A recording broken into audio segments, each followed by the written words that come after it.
This video is for week 3 of our course, and it covers, as the title suggests, the Ralph Ellison, Alice Munro, and William Faulkner stories in the context of the first-person narrator, that is, a first-person voice that tells us the story. I'll talk about the narrator a little bit later. At this point, I'd like to introduce the 3 authors and the stories and talk about them a little tiny bit. Ralph Ellison is the man here on the right. This is James Baldwin. We're going to be reading one of his stories, Sonny's Blues, later on in the course. Both of them are extraordinarily gifted and powerful and prominent African American writers in the United States. And both of them grow up in different ways, but they have different things in common. Both grew up in a certain form of poverty, Baldwin in New York City and Harlem, and Ellison all over the Midwest. He was born in Indiana and moved from Indiana to Chicago in the Midwestern part of the country for several years as his father died early and his mother raised him in through a series of menial jobs. He went to Tuskegee Institute, the famous African American college, and also joined the Communist Party. He left the Communist Party during the Second World War, in part because he was disillusioned by what Stalin had made Russia, or the Soviet Union in those days, become. He was married twice, once when he was very young and once when he was slightly older, never had any children. He was a musician. In fact, he worked his way through Tuskegee as a trumpeter in the Tuskegee Band, which was quite famous. He also became an instructor of the instrument while he was at Tuskegee. And he played in other organizations sort of professionally for a number of years. The other thing, and this is something I just recently found out about him, he spent much of his life tinkering with stereo systems and was instrumental in developing more and more high-end advanced sound systems for people's homes. He's noted for one novel called Invisible Man that was published in 1952. If you've never read it, it's worth a visit. It's about a man who is an African American who finds himself at the beginning of the novel living in a coal bin at the bottom of a tall building in New York City. It's a room that he's flooded with light, and you get this notion of dark and light, and this mixture of skin color and isolation and American society all gets placed into one extraordinary work, and he's known just for that. He has a second book called Shadow and Act that's a series of essays that were put together later in the early 1960s. Much of his papers and his manuscripts for his second novel were destroyed in a house fire, and scholars have often wondered whether there really was much of a second novel or not. But like a lot of one novel writers in the United States, we remember Ellison for his one extraordinary book. This was a 91-cent stamp that was issued in commemoration of him in the 1990s.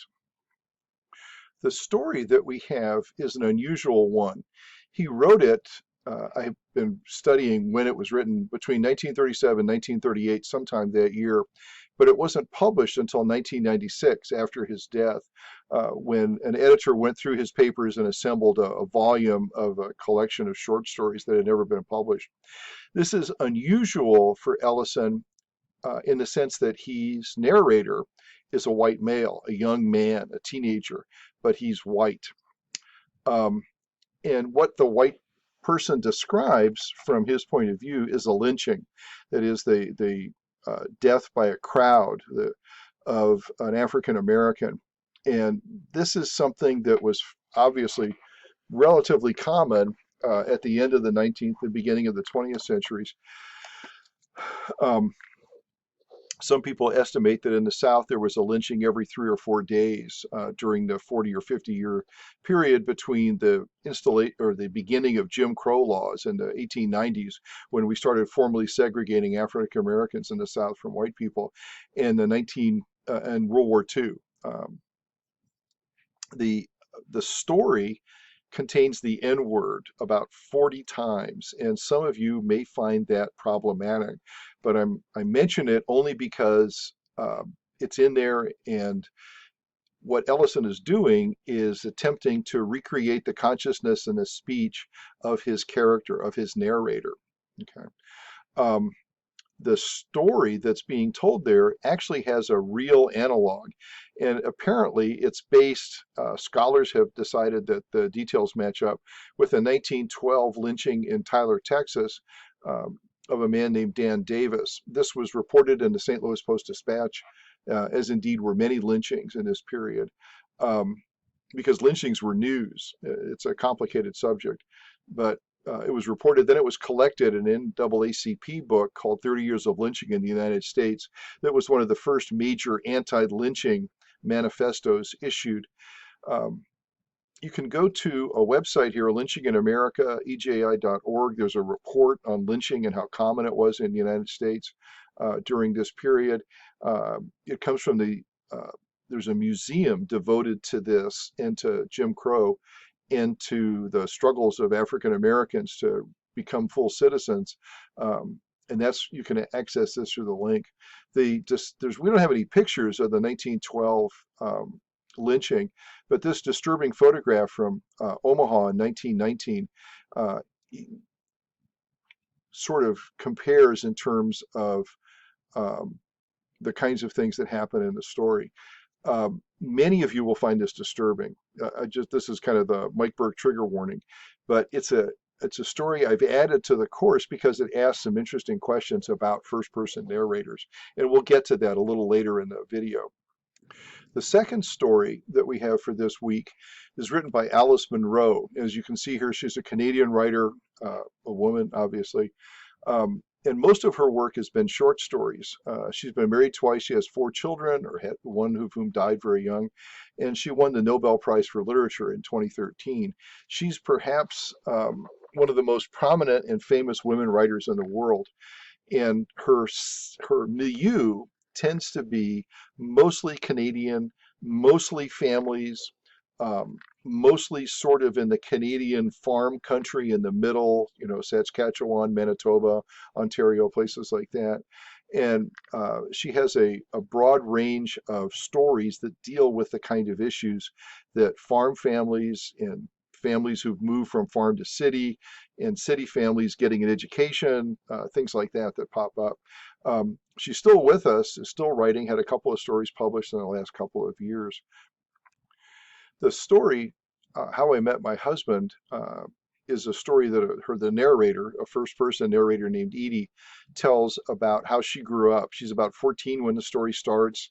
She's decided to drop out of high school, as a lot of farm children did before and after World War II, and about how she went to work as domestic for a wealthier family. And the descriptions, the period suggests that it was 1945, 46, 47, 48, somewhere in that period when rural Canada was really pretty isolated compared to what it is now. What's interesting is that Edie, at the beginning of the story, is a teenager, but as the story goes on, we find that it's Edie's older self that is retelling this story, and that's going to become significant when we start talking about the idea of a first-person narrator. Our third story is written by William Faulkner, a Southern American writer who's perhaps the most famous writer that we're going to deal with in the course. He lived in Oxford, Mississippi, which is where the University of Mississippi, Ole Miss is. He led a kind of an interesting life. He flew for the British during World War I. He was trained to fly, but he never actually saw any combat. The war ended before he could go into action. He became a screenwriter in Hollywood after writing a bunch of novels in the 20s and the 30s. The books that we still read. And he was always desperate for money. And so he became a screenwriter. And if you spend a lot of time on imdb.com, for instance, or you look up Faulkner in Wikipedia, then you can find out more about his screenwriting career. He wasn't the most successful screenwriter in the world, but he did contribute to a number of films, and he was able to make a living at it. And like Munro, he's also a Nobel Prize winner for literature, only he won his in 1949. Here's some pictures of Faulkner at various times in his life when he was a young writer, probably this is not too long after he was in the Royal Flying Corps and published his first novel, which was about flying, a book called Pylon. Then he had another book called Three Soldiers that's also about World War One. This is kind of what he looked like in the 20s and the 30s, about the time that he wrote this particular story. And this is what he looked like in his 50s and in the 50s and 60s. This is his wife, Estelle Oldham. Not somebody that we need to worry about, but I just want to point out that, like our other two writers, Faulkner was a married man, and so you're going to run into stories of marriage from time to time and what he writes about. It does come, in fact, uh, from the position of someone who actually is has a wife and children. Of the three authors this week, Faulkner is by far the most prolific, has the most novels and the most famous novels written. Some of these you might have heard of. Sound and a Fury, which is one of my favorites. As I Lay Dying is told from the point of view of a woman who's in a coffin on her way to her funeral. Light in August is a story of an African American named Joe Christmas. Absalom, Absalom are the stories of the Sartoris and the Compson family, Southerners who sort of are navigating what the world was like after the Civil War in the South. He created his own county, Yoknapatawpha County, Mississippi, and that's where A Rose for Emily is set. It's a made-up place, but it looks an awful lot like parts of the area that he grew up in and where he lived in Oxford. This is his house, by the way. His house is called Rowan Oak. You can go visit it. I've never been there, but it looks like a neat place. In a lot of his stories, he uses the same characters over and over again, the same families. The Griersons, the Sartorises, you'll see them mentioned in A Rose for Emily as well. Emily, however, Emily Grierson, is unique to this story. She never appears in any other story or novel that he wrote. In addition to the novels, I should mention that Faulkner has probably about 100 short stories. So he's an extraordinarily talented writer. Several of his novels were made into movies, and he's probably the most famous writer who we have in the course. As you'd expect, in a section called First Person Narrators, we have three first person narrators. We have the teenage white boy in Ellison's story. We have a we, that is a collective kind of first person narrator in A Rose for Emily. Faulkner's story uses this unconventional we to kind of stand in for the townspeople of Jefferson. And that's kind of the voice that tells us the story of Emily and the story of what happens to her. And then the Munro story, we have young Edie, another teenager, 14 years old, but a woman. And so that presents some interesting issues that I'll talk about here in a minute. Other issues that these stories kind of raise as questions is marriage and sex and relationships. This is particularly acute in Faulkner and in Munro's story. With story that says, How I Met My Husband would probably suggest to you that marriage is a vital piece of that. And it is, but it's presented in a very unusual way. Also, one of the things that we don't really fully understand, we only have what the narrators tell us, is exterior lives. That is, their actions around the people or with the people around them, the setting, how they act in front of other folks, and then how they think, their interior lives. How do they process things that happen to them? Why do they make the decisions that they do? What kind of attitudes and beliefs and values do they confront or do they question during the course of the story? There's also a lot of side characters in these things. You're going to find in Alice Munro's story, for instance, there's probably half a dozen people who have a purpose, but it's a lot of folks for a relatively short story. And so you might want to take a look at some of those characters and see what you think about them and what their functions are. Something else that comes up, and this happens in Faulkner and Munro, and indeed in an Ellison story as well, is this idea of an outsider. That is, how does somebody come into town and upset things? A pilot lands an airplane, a little barnstorming airplane, in How I Met My Husband, and that sets in motion most of the action of the story. A young person, the narrator, a white teenager from Cincinnati comes to this southern town and sees the lynching in Ellison's story. He's an outsider, but he's telling us a story uh, involving people in a town where he has relatives. His uncle lives there, for instance. And in Faulkner's story, an outsider comes in and and courts Emily, and that in turn sets up the peculiar action of that particular story. Um, there's all kinds of other issues that are raised by these stories. One is, what kind of expectations do we have for the behavior of people? How are men supposed to act? How are women supposed to act? What are the roles that men and women have? Are there places where they overlap? Are there places where they collide? Um, and then this last thing, this idea of the role of chance or fate. The things have to happen the way that they do? Is there some external driver for that, or is in fact the mere presence of an outsider, is that what sets the main characters, usually the narrators, into some kind of motion? So we'll be taking a look at that here as you read the stories. Think about those questions. Race, of course, is a big deal, certainly in Ellison, because of the white narrator and the horrific punishment imposed on a black figure who's not named, by the way. In fact, there's only two named characters in the story, neither of whom are the narrator or the person who suffers in the lynching. There's a little bit of a racial issue in Faulkner's story because Emily has a black servant named Tobe, and he acts in a particular way during the course of the story. And then this idea of maturity and memory, and this is one of the issues that kind of first-person narrators raise, is that when they're telling you the story, it's already happened. They've had a chance to reflect on it. They've had a chance to develop how they feel, what their attitudes are.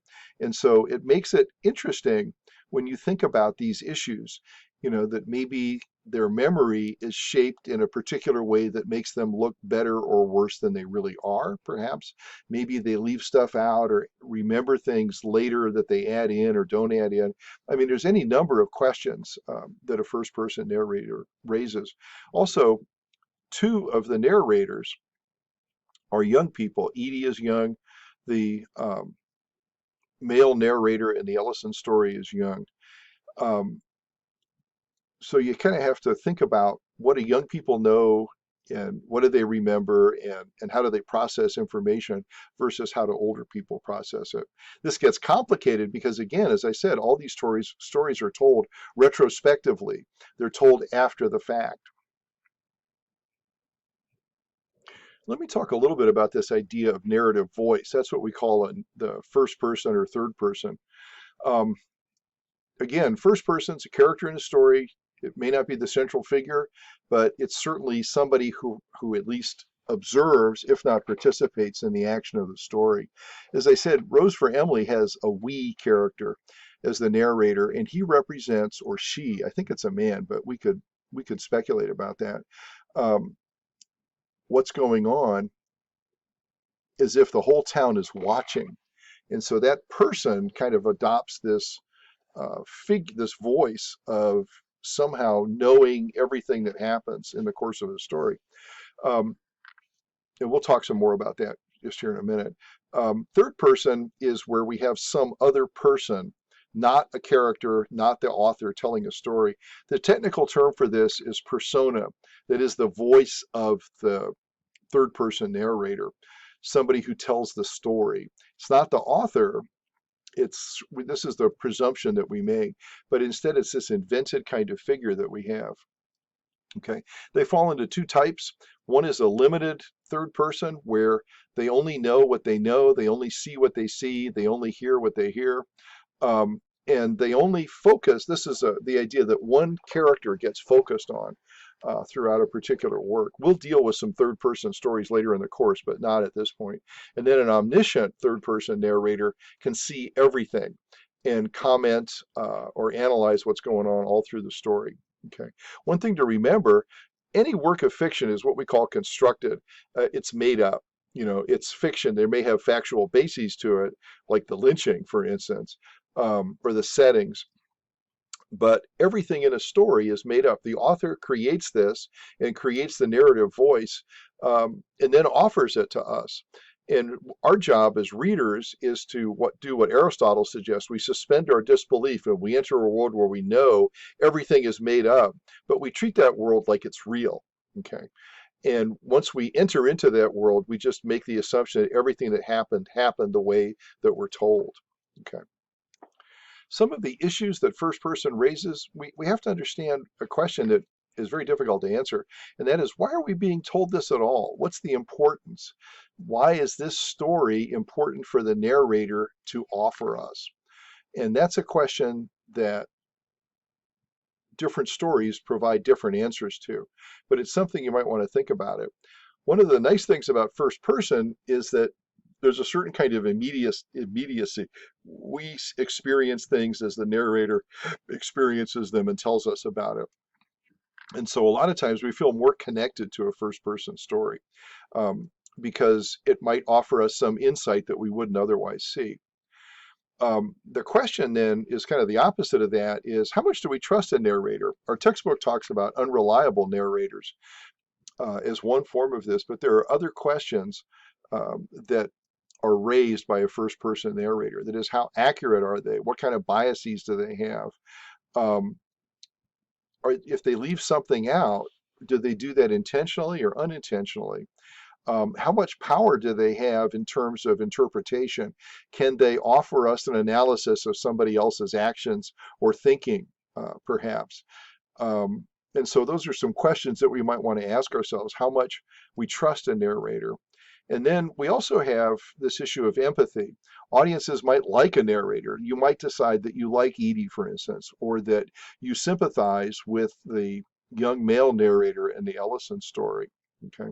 And so that might skew our judgment of their judgments and say, well, this poor young kid, we start making sort of excuses for them or coming up with reasons for why they do what they do. Sometimes we just like a narrator. And this is a difference between my students and me. I happen to like Sister, for instance, in Why I Live at the PO from week 2. I think she's funny, and I think she says some interesting things. Most of my students can't stand her, and they think she's a phony, and they think she's just a real pain.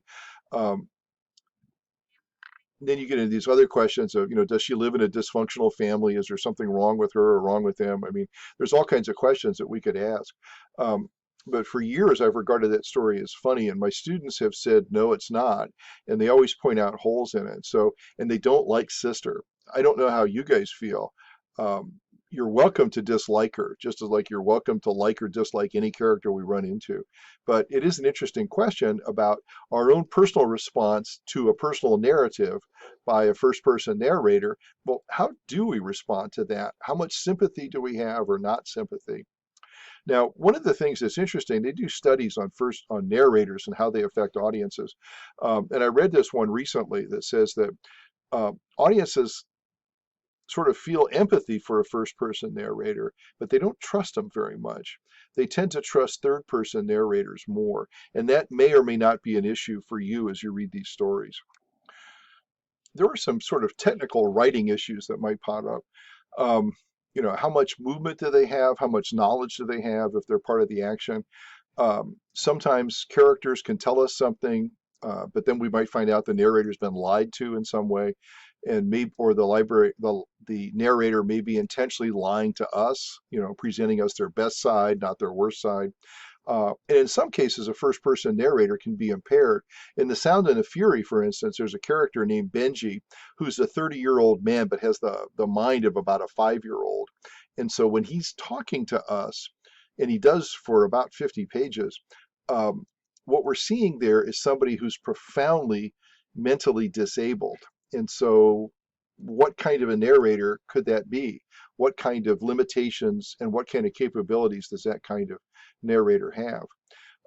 Most of the time, a first-person narrator doesn't get to die. They don't die in a story. Although famously, the William Holden character in Sunset Boulevard, the great 1950s Hollywood movie, is dead at the beginning, and he tells the whole story from being dead, which is kind of interesting. Addie Bundren, who's the main character in As I Lay Dying, is dead, and she's in her coffin being dragged to the cemetery in that Faulkner story. But it's relatively uncommon to have a dead first-person narrator.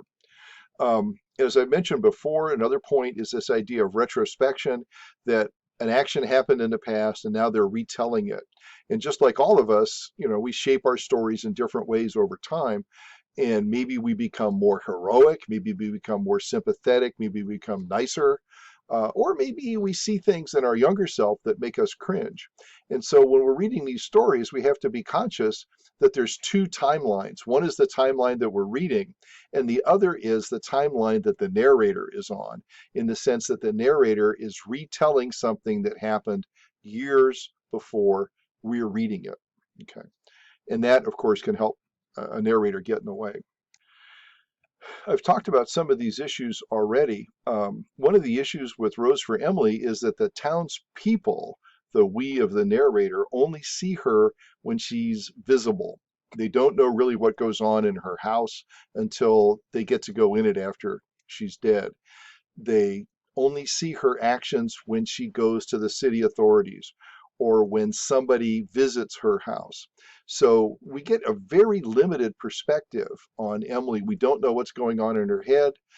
We don't know exactly what she does until the very end of the story, when we have this horrible reveal about what happened to her. So that's a question that makes the first person narrator choice here kind of interesting. You can decide whether that's useful in terms of heightening the suspense or making the story more complex. I happen to like it, but I'm not sure that I like the narrator. With How I Met My Husband, Edie spends a lot of time in there talking about her life before marriage, about when she's working for the Peebles as a sort of a housekeeper and a cook. And then at the end, she kind of brings us up to date and answers the How I Met My Husband question, where she says, I was waiting to marry this pilot, and I didn't, because I never heard from him.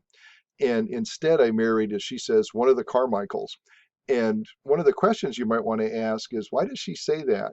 All the way through the story, she gives everybody a first and last name. Okay.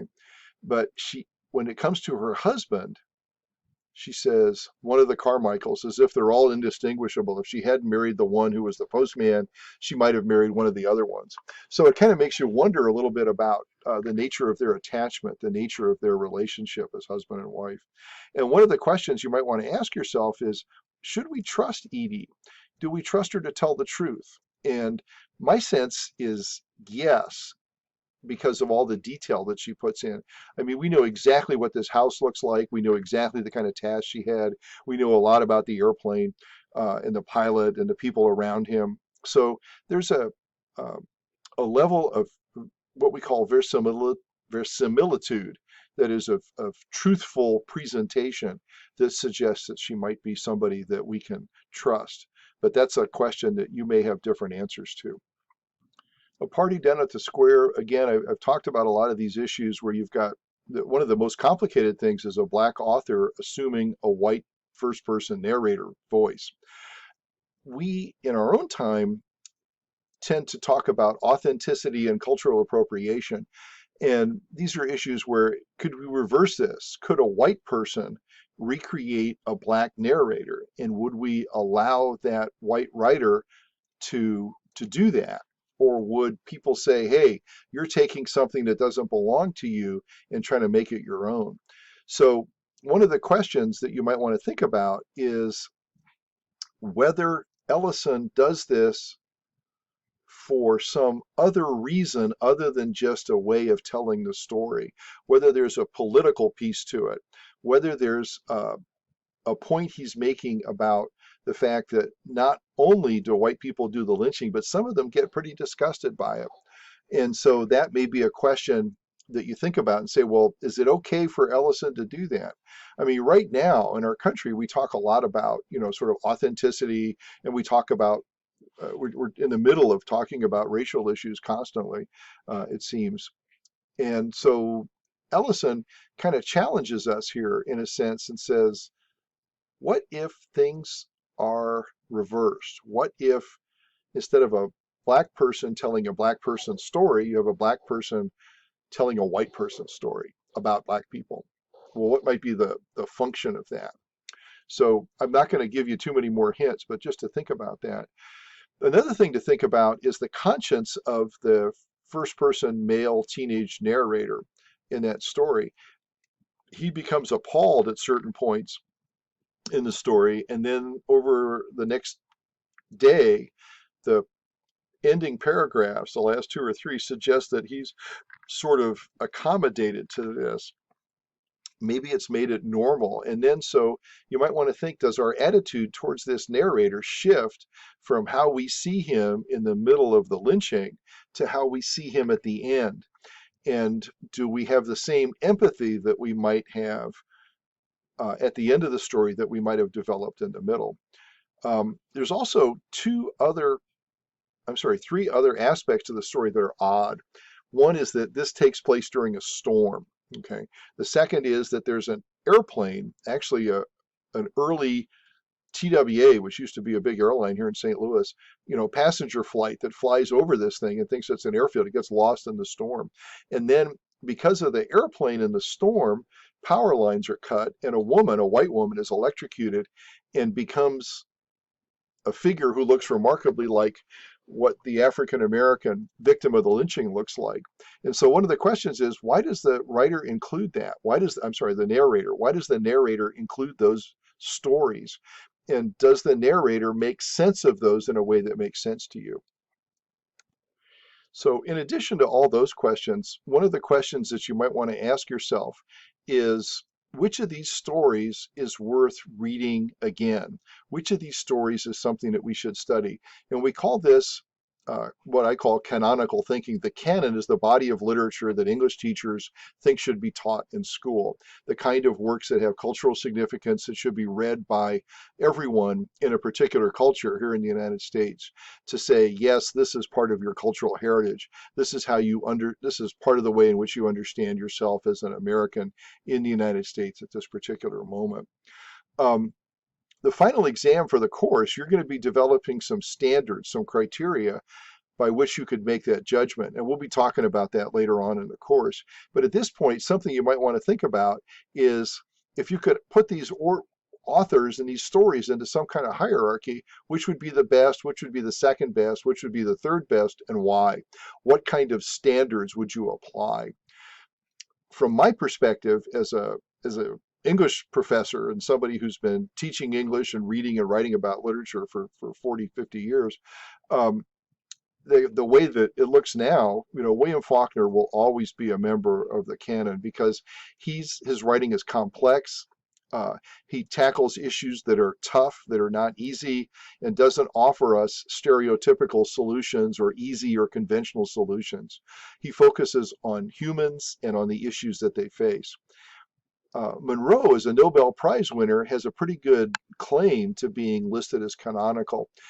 She also has the advantage of talking about sort of the things that a lot of women writers talk about, which is domestic issues, because those are complicated, especially now in a time where, the majority of women who are married work outside the home, and, oh, by the way, might have children, and, oh, by the way, have to make sure that they're schooled in this period of pandemic where a lot of our schools are closed and kids have to go to school at home. The bulk of the work of that falls on women. So women's issues as a thing, it's half the population of the world are women, obviously. These are the kind of things that people are concerned about now that they might not have been concerned about 40, 50 years ago. I remember reading no women in college, except for I think maybe Jane Austen, and a couple of women poets. But now, if you went did a degree in English, you'd read a whole bunch. Well, what's changed? Well, our notion of what's in the canon has changed. And then Ellison, does Ellison get in because he's African American and we don't have enough of those guys? Or does Ellison get in because he has a talent, an ability to shape language and shape narrative and to shape the structure of a story in a way that it stays with us forever? And so that's another way of thinking about testing these. Okay, so these are all questions. that you might want to think about as you're reading the stories. You can also think about some of these questions when you look at the discussion board task for this week, and you can choose to either answer one of the questions that I've given you in the discussion board, or you could take one of the things that I've talked about today and turn that into your own question and respond to that. So thank you for your patience. This went a little longer than I expected, but I hope you'll find it useful.